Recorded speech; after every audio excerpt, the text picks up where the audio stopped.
Welcome to our channel. ఈ రోజు మనతో పాటు రమగారు ఉన్నారు. నమస్తే రమగారు. నమస్తే జయ. రమగారు, తెలివితేటలు ఎవరి సొంతం కాదు, ఒకరిని మించి ఇంకొకరికి తెలివితేటలు. దీనికి సంబంధించి చాలా స్టోరీస్ చెప్పుకున్నాం మనం. దీనికి సంబంధించి ఏదైనా ఒక సరదా కథ. చందమామ కథ చెప్తాం. తెలివి ఒకటి సొత్తు కాదు. మనం దానికి చాలా సింపుల్ సామెత చెప్తుంటాం. తాడిని దన్నేవాడు ఉంటే వాడు తలని దన్నేవాడు ఇంకొకడు ఉంటాడు. ఆ పైకి వెళ్ళేవాడు కనపడతాడు తర్వాత, అంతే కదా. ఇప్పుడు నువ్వు ఒక తెలివితోటి అవతల వాడిని బంధించాలని ప్రయత్నిస్తే అవతల వాడు ఇంకో తెలివితోటి, ఇంకొక మంచి సామెత ఉంది, ఎప్పుడైనా చెప్పానో లేదు, శతకోటి దరిద్రాలకి అనంత కోటి ఉపాయాలు.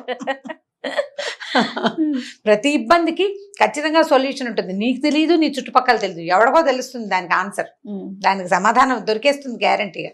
సమాధానం లేని సమస్యలు లేవన్నమాట ప్రపంచంలో. తెలివిలు కూడా అంతే. అష్ట తెలివులు ఉన్నవాడికి ఇంకొక 18 తెలివితేటలు ఉన్నవాడు ఒకడికి దొరుకుతాడు. ఈ చందమామ కథ, ఒక ఊళ్ళో ఓ వీరయ్య అని ఒక చిన్న రైతు కూలి ఉండేవాడు. ఒక 1/2 ఎకరం పొలం ఉంది, కానీ ఏదో అప్పుల్లో జప్తు అయిపోయింది. అతను ఎలాగైనా కొంచెం పొలం కొనుక్కోవాలి. దాంతో భార్య ఏమందంటే, సమీపంలో ఏదో పట్టణాలు అవి ఉన్నాయి, ఎవరైనా ఇంట్లో పనికి కమతం కుదురుకో, ఊళ్ళో ఏదో కూలి నాలుగేసుకుని నేను పిల్లలు ఉంటానులే, వాకిట్లో దొడ్లో ఏదో కూరగాయల మొక్కలు పెట్టుకుని మా గదికి మేము గడుపుకుంటాము, నువ్వు వెళ్ళి కాస్త డబ్బులు సంపాదించుకొచ్చి ఇక్కడ పొలం కొనుక్కుంటే, పొలం ఉంటే ఇంకో కొంచెం సేఫ్గా ఉంటుందని భార్య అతన్ని పంపించింది. సరే, బాగానే ఉంది కదా అని అతను ఏం చేశాడు, కొంచెం దగ్గరలో ఉన్న ఓ పట్టణంలో ఓ శరభయ్య గారిని ఒక శెట్టి గారింటికి వెళ్ళాడు. వెళ్ళేసరికల్లా ఆయనకి పనివాడు చాలా అవసరం, కానీ ఆయన బహు పీనాసివాడు, ఎవరికీ తెలియదు ఆ సంగతి. పీనాస్తనాన్ని కవర్ చేసుకుంటాడనమాట ఆయన. అయితే బాగా ఆలోచించి మనిషి చూస్తే హఠాకట్టగా బాగున్నాడు. నేను నా దగ్గర పని చెయ్యి, నెలకి 4 వరహాలు ఇస్తాను, ఆకు నిండా అన్నం పెడతా, విస్తర్ నిండా అన్నం పెడతా, విస్తర్ నిండా పాత్ర విస్తరాకు ఉంటుంది కదా, విస్తర్ నిండా 2 పూట్ల అన్నం పెడతాను. మరి ఇంట్లో వాకిట్లో పని చేయటం, మా ఆవిడ వంట పని చేసుకుంటున్నప్పుడు పిల్లల్ని ఆడించటం, నేను మధ్యాహ్నం భోజనానికి నేను ఇంటికి వచ్చినప్పుడు కొట్టు మీద, ఆయనకి శెట్టి గారు అని చెప్పాం కదా, కొట్టుంది, కొట్టు మీద కూర్చుని సామాన్లు అందించడం, వచ్చిన జనాలను చూడడం, మళ్ళీ నేను భోజనం చేసి ఓ కునుకు తీసి వచ్చాక నువ్వు ఇంటికి వెళ్ళిపోవచ్చు, ఇంట్లో సాయంకాల పనులు చేయటం. ఒక మనిషి అవసరం తీవ్రంగా ఉంది, ఉండమన్నాడు. 4 ఏంటి షరతు, 4 వరహాలు ఇస్తా నెలకి, అన్నం గడిచిపోతుంది కదా, తిండి నిద్ర అన్నీ గడిచిపోతాయి. 4 వరహాలు అంటే బంగారు రూకలు. ఓవేళ గనక నువ్వు మధ్యలో మానేసి వెళ్ళిపోదలుచుకుంటే నేను నీకు రూపాయి ఇవ్వను. నేనే పంపించేటట్టయితే ఇతను అడిగాడు, సరే బాబు, నేను మానేసి వెళ్ళిపోతే మీరు రూపాయి ఇవ్వరు, బాగానే ఉంది, నెల మధ్యలో మానితే డబ్బులు ఇవ్వం, నేనే నిన్ను తీయాలి. సరే, ఒకవేళ మీరే నన్ను తీయాల్సి వస్తే మీరేమి ఇస్తారు అన్నాడు. 400 ఇస్తా అని చెప్పాడు. వరహాలంటే బంగారు కాయిన్లు, ఈ 400 వరహాలు కాదు, వెండి కాసులు అనమాట, ఇస్తానన్నాడు. బాగానే ఉంది కదా, సరేనని చెప్పి ఒప్పుకున్నాడు. ఒప్పుకుంటే ఏమైంది, సరే పొద్దున్నే ఏం చేశాడు, ఇవాళ మాట్లాడుకున్నారు. ఆ రాత్రి ఎవరో తెలిసిన వాళ్ళ ఇంట్లో పడుకుని ఇతను పొద్దునే వీళ్ళ ఇంట్లోకి వచ్చాడు. ఇల్లు వాకిళ్ళు ఊడ్చాడు, వాకిళ్ళలో నీళ్లు కొట్టాడు. ఓ చాకలు ఎవరో ఉంది, వాళ్ళకి ముగ్గేసింది. సరే, అన్ని మొక్కలునే బోలెడు చెట్లు, వాళ్ళ దొడ్డి వాకిలి అంతా, మొక్కల్లో నీళ్లు పోసాడు. బావిలోంచి నీళ్లు తోడేప్పుడు పంపులా ఓవర్ హెడ్ ట్యాంకులా ఏం లేవుగా, అక్కడి నుంచి బావిలో నీళ్లు తోడి తొట్టెలు నింపాడు. స్నానాలకి వాటికి నీళ్ళు కావాలిగా వాడుకోవడానికి. సరే, ఈ లోపల ఏమైంది, పిల్లల్ని ఆడిచ్చాడు కాసేపు. 10-10:30 అవ్వగానే ఆవిడ అన్నం పెడతానంది. సరే, అన్నం అంటే పొద్దునే 3 పూట్ల అన్నం తినే రోజుల భోజన సంస్కృతి రోజులు అనమాట. సరే, ఈయన ఏం చేశాడు, విస్తరేసుకుని కూర్చున్నాడు. ఆవిడ ఏం చేస్తుంది, పొడి ఆడుతున్న అంత గిన్నెతో అన్నం తెచ్చి విస్తర నిండా చల్లింది. తెల్లబోయాడు ఇతను. ఈ తిండా చల్లిన దాన్ని దగ్గరికి జరిపితే ఎంత అవుతుంది, అంత వస్తుంది. ఈ ముద్ద ఎలా చాలుతుంది, పిల్లలకే చాలదు, పెద్దవాడు, పైగా బలశాలి, పనిమంతుడు, ఆహారం బాగా కావాలి, పైగా స్నాకింగ్లు అవి ఉండే రోజులు కావు అవి, అన్నమే అన్నం అంటే ఇది లెక్క, ఇది ఎలా చాలుతుంది. అక్కడి నుంచి ఏం చేయాలి, మళ్ళీ అడగడానికి మొహమాటం వేసింది. ఓ ఆవిడ ఇంతో పచ్చడేసింది, కంద ఆకు నిండా అన్నం జల్లేసింది, వెళ్ళిపోయింది. దాన్ని మెల్లిగా దగ్గర జరుపుకున్నాడు. ఇంత ముద్ద తిన్నాడు. కిరకిర అంటుంది పొట్టలో, ఏం చేయాలో తెలియలే. సరే, మధ్యాహ్నం అయింది, వెళ్ళి శెట్టి గారిని భోజనానికి పంపించింది. కొట్టుకు వెళ్ళాడు, కొట్టులో కూర్చున్నాడు. సరే, వస్తువులు ఏవో అందించాడు. ఎవరో కొంతమంది వచ్చారు, వాళ్ళకి అంటే కొనుక్కోవడానికి వచ్చిన వాళ్ళకి చూశాడు, ఆ డబ్బులు అది పక్క పెట్టాడు. 3 గంటలకి శెట్టి గారు వచ్చాడు. సరే, రాత్రికి ఏమైనా పెడతారేమో చూద్దాం అనుకున్నాడు. సరే, చీకటి పడ్డాక విస్తరేసుకుంటే మళ్ళీ ఆవిడ విస్తరలో పొడిలాడుతున్న అన్నం చల్లేసి వెళ్ళిపోయింది. అది కూడా జరిపితే ఇంత వచ్చింది. ఒక రోజంతా పొద్దునింత సాయంత్రం ఇంత తింటే ఒక మనిషి ఉండగలరా, ఆకలికి శోష వచ్చేస్తుంది. మర్నాడు పొద్దున ఏమన్నాడు, శెట్టి గారు పొద్దునే కనపడ్డప్పుడు ఆయన చెప్పాడు, వేరే చెప్పాడు, బాబు అన్నం సరిపోవట్లేదండి, మరి ఇంత అన్నం నాకు ఎట్లా చాలుతుంది? అదేమిటి అదేగా షరతు, విస్తర్ నిండా అన్నం పెడతా ఉన్నాం, విస్తర్ నిండిందా లేదా? పని చేస్తే చేయలేతే మానేసేయి, నీ అంతట్లో మానేస్తే పావులా ఇవ్వని అన్నాడు. ఒకరోజు పని చేశాడు. అసలు ఇక్కడి నుంచి ఎలా వెళ్ళాలో అతనికి అర్థం కాలేదు. సరే ఏమనుకున్నాడంటే వీళ్ళ సంగతి చూద్దామని ఆ పూటకు ఊరుకున్నాడు. మధ్యాహ్నం కొట్టుకెళ్ళాడు కదా, కొట్లో కూర్చున్నాడు. కొట్లో కూర్చున్నప్పుడు ఏం చేశాడు, ఆ సెట్ గారు ఈ వస్తువు 10 రూపాయలు, ఈ వస్తువు 8 రూపాయలు అలా రేట్లు చెప్పాడు. ఎక్కువ రేటుకి తక్కువ రేటుకి ఎక్కువ వస్తువులు ఇచ్చేసాడు వాళ్ళకి. ఆ కొట్లో బెల్ల ముక్కలు, ఖర్జూర పళ్ళు అవి ఇవి కనపడితే కాసిన పళ్ళు తినేసాడు. మరి ఏం చేస్తాడు? నువ్వు దొంగతనాన్ని ప్రోత్సహించినట్టే అయింది. అక్కడి నుంచి సాయంకాలం ఇంటికి వచ్చాక ఆవిడేమో అమ్మగారు పిల్లలు ఏడుస్తున్నారు, వీళ్ళని కాసేపు ఆడించమని ఏవో చిరుతిళ్ళు పెట్టి పిల్లల్ని ఇతని చేతికి అప్పచెప్పింది. ఇతను ఏం చేశాడు, ఆ పిల్లల చేతిలో చిరుతిళ్ళు లాక్కుని నోట్లో వేసుకుని ఓ పిల్లని కొద్దిగా గిల్లి వదిలేశాడు. గట్టిగా గిల్లలేదు. ఆ పిల్ల గబగబా నడుస్తూ వెళ్ళి డామని కింద పడింది. పిల్ల ఏడుస్తోంది. పిల్లలు ఏడుస్తున్నారండి, నా మాట వింటలేదు అన్నాడు. ఆవిడేమో కాసేపు ఆడించు, నాకు పని ఉంది అంటుంది. పిల్లాడు ఏడుస్తుంటే నేనేం చేస్తానండి, అంత ఏడుస్తుంటే నా వల్ల కాదండి నేను చేయటం, ఆడుకుంటుంటే ఆడించగలను కానీ అన్నాడు. ఆవిడికి పని అవ్వటం లేదు. సరే ఏం చేశాడు, రాత్రికి మధ్యాహ్నానికి ఏం మాట్లాడలే, రాత్రికి 5 విస్తళ్ళు కలిపి పెద్ద విస్తర్ ఓ విస్తర్ ఇంత ఉంటుంది, ఇలాంటి 5 కలిపితే ఎంత అవుతుంది? ఇప్పుడు ఇంత అన్నం కాస్త ఎన్ని ఇంతలు వేస్తే ఈ విస్తరంతా నిండుతుంది? ఆవిడకి అర్థం కాలే ఇదేమిటి, ఏం చెయ్యాలి అని. సరే ఏం చేసింది, మళ్ళీ పెద్ద గిన్నె పట్టుకొచ్చి కొంచెం ఆకు నిండా చల్లింది. మళ్ళీ కూడా చల్లటమే, చల్లినా కూడా అంత అన్నం అయింది. అది తినేశాడు. అక్కడి నుంచి భర్తకు చెప్పింది, ఏమండి వాడు తెలివితేటలు, వాడు పెద్ద విస్తర వేసుకున్నాడంటే ఈ సెట్ గారు అన్నాడు, ఏమిటో నీ తెలివి, 5 విస్తరలు కలిపి ఇంత పెద్ద విస్తర వేసుకున్నావుట, ఇంత పెద్ద పెద్ద విస్తరలు అయితే మాకు కుదరవన్నట. మీరు విస్తర అన్నారు, పెద్దదా చిన్నదా అనలేదు కదా. అయ్యింది. ఇక ఏమి చేయలేకపోయాడు. కొద్ది రోజులు గడిచినాయి. ఆయనకి విసుగ్గానే ఉంది. సెట్ గారికి పొమ్మంటే డబ్బులు ఇవ్వాలి, 400 వెండి వరహాలు ఇస్తానని ఒప్పుకున్నాడు. అక్కడి నుంచి దొడ్లో వాకిట్లో బోలెడని మొక్కలు ఉన్నాయి కదా, ఏం చేసేవాడు, మొక్కల్లో ఒక 4 బొక్కెలు తోడి తలా ఒక గ్లాసు మొక్కల్లో నీళ్ళు పోసాడు. నీళ్లు పోయాలి. మొక్కలు మామూలుగా అన్ని మొక్కలు తడవాలంటే వాడు 100 చేదలు తోడితే కానీ నిండవు. 4 చేదలు తోడడం, గ్లాస్ ఎత్తి పోయటం. అక్కడ ఇదేమిటో మొక్కలన్నీ వాడిపోతున్నాయి, నువ్వు నీళ్ళు పోయట్లేదంటే ఇలా రండని సెట్ గారిని ఉంచి ఆయన వేలుని మొక్క మొదట్లో కూర్చాడు. తడిగా ఉంది, మొక్క మొదట్లో పోసాడుగా నీళ్ళు ఇన్ని, అక్కడ తడిగానే ఉంది. తడింది చూసారా, నేను పోస్తున్నాను, నేను మట్టే మంచిది కాదో మీ నీళ్ళే మంచివి కాదో నాకేం తెలుసండి, నీళ్ళు పోయమన్నారు పోసాను, చూడండి కావాలంటే తడి. ఇప్పుడు ఏం చెయ్యాలి, గట్టిగా పోట్లాడితే చుట్టుపక్కల వాళ్ళు చేరతారు, డబ్బులు ఇవ్వాలి, వెళ్ళిపోతే డబ్బులు ఇవ్వాలి 400. దాంతో సరిగా ఎలాగోలా భరించారు. ఇంతలో ఏమైంది, సెట్ గారి అత్తవారి ఊరి నుంచి ఓ ఉత్తరం వచ్చింది. అక్కడ ఏదో వ్యవహారం ఉంది, ఈయన రమ్మని. ముందు అందరూ వెళ్దాం అనుకున్నారు.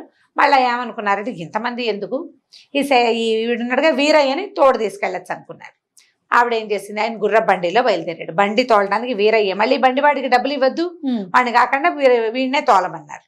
సరే బాగానే ఉంది. ఆవిడ ఏం చేసింది, ఆయన తినటానికి కుడుములు పులిహార పొట్లం కట్టింది భర్తకి. ఈ పొద్దున ఈ ఊరు నుంచి ఆ ఊరు వెళ్ళాలి కదా, మధ్యాహ్నం తినడానికి ఎక్కడో చెరువు దగ్గర ఆగుతారు, అక్కడ భోజనాలు చేస్తారు. వీడికేమో ఓ ఇంత చద్దెనో ఓ పచ్చడి పెట్టి వాడికి ఓ మూట కట్టించింది. ఇతనేం చేశాడు, ఆ బండిలో ముందు కూర్చున్నాడు కదా, ఆ బండిలో ఉన్నంత సేపట్లో ఈయనేమో బండి కుదుపుకి అయ్యగారు నిద్రపోతుంటే ఆ పైన ఉన్న కుడుములన్నీ తీసుకుని తినేశాడు అతను. పులిహార ఉంది పొట్లం. అక్కడికి వెళ్ళాక ఏం చేశాడు, ఆయన చెరువులో కాళ్ళు చేతులు కడుక్కొచ్చే లోపల ఈ పొట్లం ఊడదీసి గుర్రం దగ్గర పెట్టాడు. గుర్రం పక్కన పెట్టాడనమాట. పెట్టేసరికల్లా చెయ్యి అన్నాడు ఆయన వచ్చేసరికి. అయ్యగారు కుడుములో ఏవో పెట్టారండి అమ్మగారు, అవన్నీ గుర్రం తినేసిందండి అన్నాడు. అనేసరికల్లా ఆయన అన్నాడు, అయ్యో గుర్రం తినేయటం ఏమిట్రా, ఇప్పుడు నేనేం తిన్ను, గుర్రం ఎంగేలు చేసిందాన్ని నేను ఎలా తింటాను అన్నాడు. పోన్లేండి అమ్మగారు నాకు సర్ది మూట కట్టించారు, అది తిందానులేండి అన్నాడు. అనేసరికి చిచ్చి చద్దన్నం ఎలా తింటానురా అంటే, నేను తింటానులేండి, నాకు గుర్రం ముట్టినా ఇబ్బంది లేదని పులిహార పొట్లము తినేశాడు, తను చద్దన్నం తినేశాడు, హాయిగా కడుపులో చల్లగా ఉంది. ఈయనకేమో ఎలకలు పరిగెడుతున్నాయి కడుపులో. సరే ఏమన్నాడు, అయ్యగారు ఓ పని చేద్దామండి, మీరు బండిలో విశ్రాంతి తీసుకోండి, మీకు ఎలాగో ఓపిక లేదు, నేను గుర్రం వేసుకెళ్తాను, గుర్రం వేసుకుని మీ అత్తగారి ఇంటికి వెళ్ళి మీరు రాగానే మీకు భోజనం ఏర్పాట్లు, మీరు వెళ్ళాక వాళ్ళు అవి ఇవి చేసి కాకుండా వెళ్ళగానే అన్నం పెట్టేటట్టుగా ఏర్పాటు చేసి వస్తానండి అన్నాడు. బాగా వెళ్ళాలి, ఒక 4 కిలోమీటర్లు. సరే ఈయనేమనుకున్నాడు, ఎండ ఆకలిస్తోంది, సరే లేరా నేను కాసేపు పడుకుంటానని ఆ పక్కన ఏవో చెట్లు కనపడితే 2 నేరేడు పళ్ళు కనపడ్డాయి, 4 పళ్ళు తిని పడుకున్నాడు. వీడు గుర్రం వేసుకుని అత్తారింటికి వెళ్ళిపోయాడు. వెళ్ళిపోయి అస్సలు మా అయ్యగారికి ఒంట్లో బాగులేదండి, పుట్టెడు జ్వరము ఒళ్ళు నొప్పులును, అందుకని ఆయన పాత కొర్రల బియ్యపు అన్నము చింతకాయ పచ్చడి తింటారు, ఇంకేం తినరు, పచ్చం చేస్తారు, కాబట్టి మీరు ఆయన బలవంత పెట్టద్దు, మీరు పని ఉందని వచ్చారు, లేకపోతే వచ్చేవాళ్ళు కాదండి అని చెప్పాడు. చెప్పేసి వెనక్కి వచ్చేసాడు. గుర్ర బండి పూంచాడు, అయ్యగారిని ఎక్కించుకుని తీసుకుపోయాడు. ఈయన వెళ్ళేసరికి కాళ్ళు కడుకోగానే అల్లుడు గారు కుశలంగా ఉన్నారా అని అడుగుతున్నారు ప్రతి వాళ్ళు. ఏమిటి నాకేం మైరోగం వీళ్ళంతా ఇలా అడుగుతున్నారు అని వీడికి ఆశ్చర్యంగా ఉంది శెట్టి గారికి. సరే వాళ్ళు ఏదో పెడతారని చూస్తే పచ్చం కదా, మామిడి పళ్ళు ముక్కలు తరిగి బెల్లం ముక్కలు తరిగి ఏం పెడతారు ఆయనకి, పచ్చం చేస్తున్నాడు, పళ్ళ ముక్కలు అవి పెట్టకూడదు. అందుకని ఏం చేశారు, అన్నం వేడివేడిగా తయారవుతుందండి అన్నాడు. చుట్టుపక్కల అందరికీ పప్పులు పచ్చళ్ళు పాయసాలు వడ్డిచ్చారు. ఈయనకు అంత కొర్రబియ్యపు అన్నము చింతకాయ తొక్కు పెట్టారు, నీళ్ళ మజ్జిగ. ఆ కొర్రబియ్యపు అన్నమే ఎక్కదు, దాంట్లో ఏ పులుసో పోసుకుంటే కొంచెం తినగలుగుతాం. ఇవాళ రేపు చాలా మంది తింటున్నారు కదా కొర్రలు అవిను, వాళ్ళకి బాగా అనుభవమే.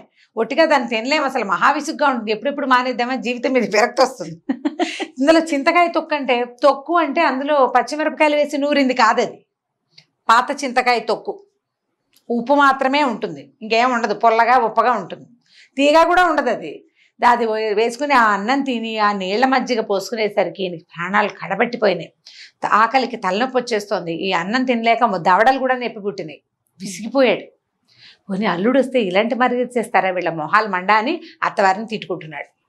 ఈయనేం చేశాడు వీరయ్య, ఆయన కాళ్ళు భోజనం చేసి బయటకు వచ్చి పడకుర్చీలో కూర్చుంటే విసిరికర్ర పెట్టి విసురుతూ, అదేంటండి అయ్యగారు మీరు వస్తున్నారని చెప్తే వాళ్ళంతా పాయసాలు చేసి తినేసి మీకు ఇలాంటివి పెట్టారు, వీళ్ళకి మర్యాద ఏంటండి, వీళ్ళ పద్ధతులు ఏం బాగోలేదు, మీ అత్తారు ఇంత దుర్మార్గులని నేను అనుకోలేదండి అని 2 వాక్యాలు లెక్క తీశాడు ఆయనకి. ఇంకా అంతే, ఆయనకి మహా విసుగు పుట్టింది. పని లేదు పాటలేదు, రేపొద్దునే వెళ్ళిపోదాం రమ్మనం అన్నాడు. రేపొద్దునే వెళ్ళిపోదామని బండి కట్టుకున్నారు. ఈ అల్లుడు గారు అర్ధాంతరంగా వచ్చిన వాడు ఎందుకు వెళ్ళిపోతున్నాడో వాళ్ళకి అర్థం కాలేదు. ఆయనకు ఓపిక లేదు పాపం, ఒంట్లో బాగులేదు, ఈ వ్యవహారం ఆయన లేక ఏదో మనం పిలిచామని వచ్చాడు, ఫోన్లే వెళ్ళిపోనివ్వమని వాళ్ళు వదిలేశారు. వదిలేస్తే సరే వెళ్ళిపోయారు. అల్లుడు గారు దారిలో తినడానికి మళ్ళీ కొర్రబియ్యపు రవ్వతోటి చేసినంత ఉప్మా చేతిలో పెట్టారు. ఆయన దారిలో పారేసాడు దాన్ని, దిక్కుమాలి కొర్రల బియ్యం అని.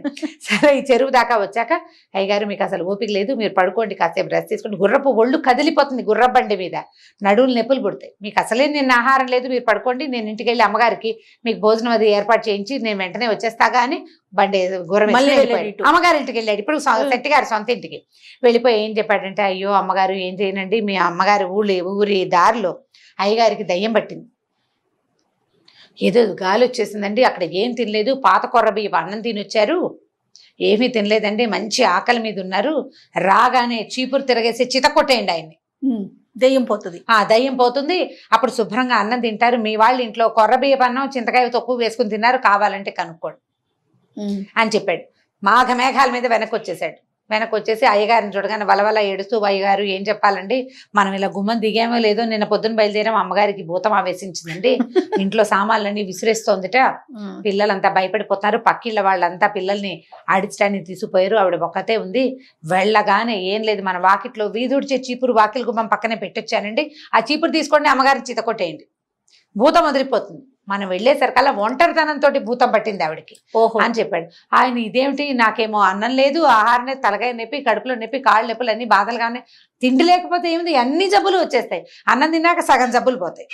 ఈయన ఏం చేశాడు, సరే మళ్ళీ బండి ఎక్కాడు, ఇద్దరు కలిసి వెళ్ళారు. ఆవిడ రాగానే కొర్రబియ్యపు అన్నం చింతకాయ తొక్కు తిన్నావా అని అడిగింది. తిన్నాను అన్నాడు. అనగానే చీపురేసి కొట్టడం మొదలుపెట్టింది. ఈయన ముందే అది ఏమిటో ఆ పిచ్చి ప్రశ్నలు అడుగుతోంది ఏమిట్రా అని ఈయన చీపురు తీసుకున్నాడు. ఇద్దరు వచ్చాడు, అమ్మడు కొట్టేసుకున్నారు. కొట్టేసుకునేసరి కల్లా పక్కింటి వాళ్ళ పిల్లలు లబో దీబోమని అరిచారు, చుట్టుపక్కల వాళ్ళంతా చేరారు. ఏమిటి శెట్టి గారు ఊరెళ్ళిన వాడు ఎందుకు కొడుతున్నాడు, ఇంట్లో శుభ్రంగా లక్షణంగా తిరుగుతుంది లక్ష్మీదేవల్లి, ఈవిడికేం మాయ రోగం, ఈవిడెందుకు మొగుడిని కొడుతుందో ఎవరికి అర్థం కాల. ఇద్దరిని విడదీశారు. ఆవిడ 100 ప్రశ్నలు వేశారు, ఈయన 200 ప్రశ్నలు వేసి మొత్తానికి సాధించారు. వీళ్ళకి ఏం జరిగింది అని ఇంతకీ పని మనిషి వీరయ్యే ఈ మాటలు ఎక్కించినట్టు అర్థమైంది. అందరూ వీరయ్యని పట్టుకున్నారు. ఎరా బుద్ధి లేదా, ఇంత మాట చెప్తావా, మొగుడు పిల్లలు ఒకళ్ళొకళ్ళు చింతపరికలతోటి చీపులు గట్టలతోటి కొనుక్కునేలాగా చేసావు దుర్మార్గుడా అంటే, మరి ఏం చేయనండి, వీళ్ళు విస్తరి నిండా అన్నమని చల్లుతారు, ఏవి పెట్టరు, పైగా నువ్వు పని మానేసుకెళ్తే నీకు రూపాయి ఇవ్వము అని షరతులు పెడతారు, మరి ప్రపంచానికి తెలిసేలా చేయాలంటే వీళ్ళ బుద్ధి తెలియటానికి ఇలా చేశానంటే అందరికీ తెలిసిపోయింది. అందరూ ఈయనకి గడ్డి పెట్టారు. తప్పు, ఈ పని చేయకూడదు, పని వాళ్ళతో ఏం చేయాలి, సాయిదా ఫాయిదాగా పోవాలి, వాడు నీకు సహాయం చేస్తాడు, నువ్వు వాడికి ఫాయిదా అయ్యేలాగా పని చేయి, నువ్వు 10 రూపాయలు ఇవ్వు, కావాలంటే 15 రూపాయలు పని చేయించుకో, ఒక ముద్ద పెట్టేటప్పుడు 2 ముద్దలు పెట్టు, వాడు ఒక పని చేసేవాడు 2 పనులు చేస్తాడు, మంచి పద్ధతి కదా అని అందరూ బోధించారు. సరే ఏం చేస్తాడు ఆయన, 400 ఇస్తానని ఒప్పుకున్నాడు కాదు, 400 ఇప్పించారు ఊరంతా కలిసి. ఇంటికి వెళ్ళి 1/2 ఎకరం పొలం కొనుక్కుని హాయిగా ఉన్నాడు వీరయ్య. సూపర్. వీడి తెలివికి, శెట్టి గారి తెలివికి వీరయ్య అతి తెలివి తోడయి ఎంచక్క ఇగో ఇలా అయింది కథ. కథ కంచికి మనం ఇంటికి. చాలా బాగుంది. కానీ మామూలుగా కూడా పనిమాలతో చాలా రఫ్ గా బిహేవ్ చేయటం, ర్యాష్ గా వాళ్ళకి ఏమి పెట్టకపోవటం, ఇలాంటి సహజంగా కూడా చూస్తూ ఉంటాం. చిన్న పిల్లలతో పని చేయించుకుంటారు. ఎందుకు కొడితే నువ్వు దెబ్బలు తిన్న పిల్ల మళ్ళీ మనకి ఎలా పనిచేస్తుంది అని ఆలోచించరు. అవును.